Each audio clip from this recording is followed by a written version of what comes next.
오늘은 7가지 습관인데요. 스테픈 코비, 유명한 미국 자기계발 전문가죠. 이 자기계발서에 성공하는 사람 7가지 습관에 대해서 설명하고 있는데, 앞에 제가 성공하는 사람 좋은 습관의 법칙, 이거 동일한 것 같아요. 일단 이 책에서는 7가지에 대해 설명했는데, 내면의 변화를 통해 개인과 조직의 지속적인 성공을 이끄는 핵심 습관이라고 합니다. 이렇게 단계 단계 이렇게 거쳐서 하나, 둘, 셋, 넷, 다섯, 여섯, 일곱 개. 자, 책의 핵심 철학은 뭐냐? 내면에서 이루어집니다. 이 내면의 명상을 통해서 내면을 이루어서 예면의 변화. 그래서 성공은 습관에서 비롯되며 습관은 지식, 기술, 태도 결합, 날리지도 있고 테크닉도 있고 애터투드 이 세 가지의 결합으로 형성되는 거죠. 삶의 원칙에 기반둔 내적 성찰과 성장을 통해 균형과 조화를 이룰 때 가장 효과적입니다. 습관 5는 주도적이 되어라 하는 거죠. 패시브가 아니라 액티브하게 자신의 반응과 행동을 자기 자신이 주어서 해야 변화가 있다는 겁니다. 자극과 반응 사이에서 선택의 여지가 있는데 문제를 예부 탓으로 돌리지 마세요. 내가 지금 못 사는 게 예부 탓이다. 내가 공부를 못하는 게 예부 탓이다. 내가 사업이 잘 안 되는 게 예부 탓이다. 이런 예부 탓으로 돌리지 말고 자신의 영향력을 넓혀 나가는 겁니다. 끝을 생각하며 시작하라. 두 번째, 주도적이고 끝을 생각하고 시작하라. 미래의 계획을 세우라는 거죠. 명확한 비전.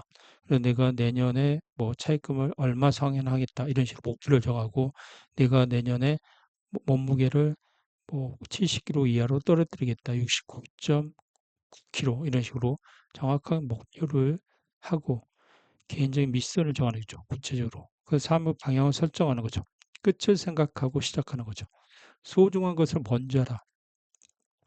긴급하지는 않지만 중요한 일을 최우선을 하고 시간 관리 매트릭스에서 이사분면에 집중하고 해야만 하는 일보다 하고 싶은 일에 우선시한다. 제가 하고 싶은 일이 뭐냐?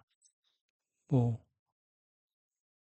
우리 그 거래처에 내가 상담을 잘 할 수 있는 능력을 키우는 것. 상호 이익을 모색하는 거죠. 이거는 그 클라이언트 관계도 동일한 것 같아요. 인간관계에서 기브 앤 테이크란 책도 조만간 올릴 건데 항상 기버가 되는 게 아니라 매처가 되는 게 좋은 것 같아요. 그러나 이 기브 앤 테이크 책에서는 기버가 성공하는데 인간관계는 상호 신뢰와 이익을 기반으로 이렇게 공동의 이익, 윈윈 전략이죠. 장기적 관점에 단기적 이익보다 장기적 신뢰를 구축해야 합니다. 습관 5는 먼저 이해하고 역지사지. 우린 동양 철학에서 역지사지. 배우자와 관계도 똑같은 것 같아요. 배우자를 먼저 이해하고 그다음에 다가서는 거 중요합니다. 이게 좀 어려운 것 같아요. 그 자녀를 먼저 이해하고 다가서는 것도 중요하죠. 상대방 말과 감정을 이해하고 노력하고 상대방 관점을 완전히 이해하고 자신의 의견을 효과적으로 전달하죠.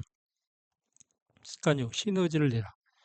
일단 윈윈 전략에서 협력을 하면 이렇게 여러 사람에서 협력을 하면 여러 사람의 아이디어를 듣고 거기서 취사 선택을 해서 다양한 관점을 받아서 그런 거죠. 그래서 우리가 정치도 여소야대 뭐 여야가 있는 것처럼 다투고 이렇게 하지만 서로 다른 관점을 이해하고 하는 게 중요합니다.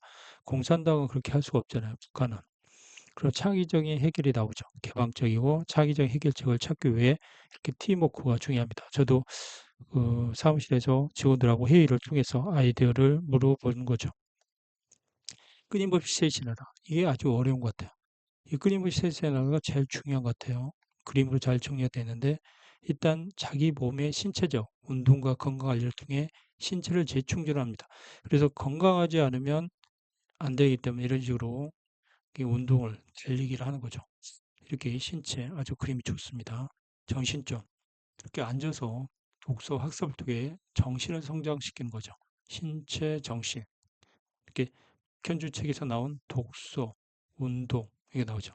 그 다음에 경험, 인간관계 이렇게 수신제가 지구평천하란 말이 있죠. 그래서 인간관계가 중요하고 그 다음에 가족의 관계도 중요합니다. 인간관계 자존감을 통해 정서를 풍요롭게 하고 가치와의 명상을 통해 영적으로 성장하는 거죠. 이게 종교 힘도 빌려도 됩니다. 습관의 중요성은 습관이 이루어지려면 지식도 있어야 돼요. 그다음에 테크닉, 기술도 있어야 되고 태도도 있어야 되고 이게 모여서 습관이 되는 겁니다. 그래서 무엇을 해야 하는지, 그다음에 어떻게 해야 되는지, 하고 싶어 하는 것, 이게 습관이 이룬 거죠. 이 좋은 습관이 있으면 좋게 성장하고 나쁜 습관이 있으면 나쁘게 성장하는 거죠. 내적 성장과 이적 성취인데 일단 개인의 가치가 신념 확립하고 발전시키고 내적 원칙에 기반한 일관된 행동에 실천합니다. 협력과 균형이 중요하죠.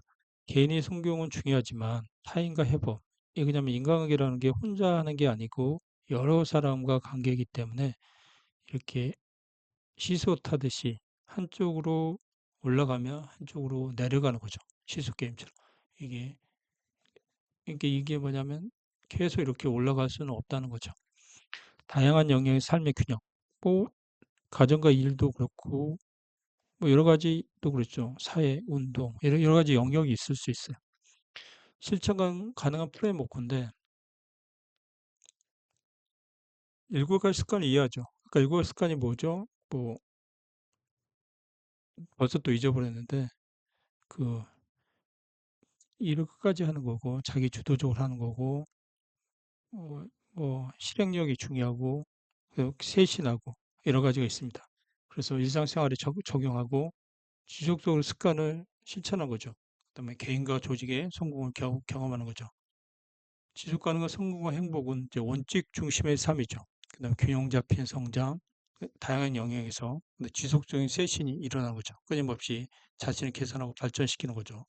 그렇게 하면 성공이 되고 습관이 된 거죠. 성공은 선택이 아니라 습관에서 발생됩니다. 일곱 가지 습관을 통해서 지속과는 성공과 행복을 얻을 수 있습니다.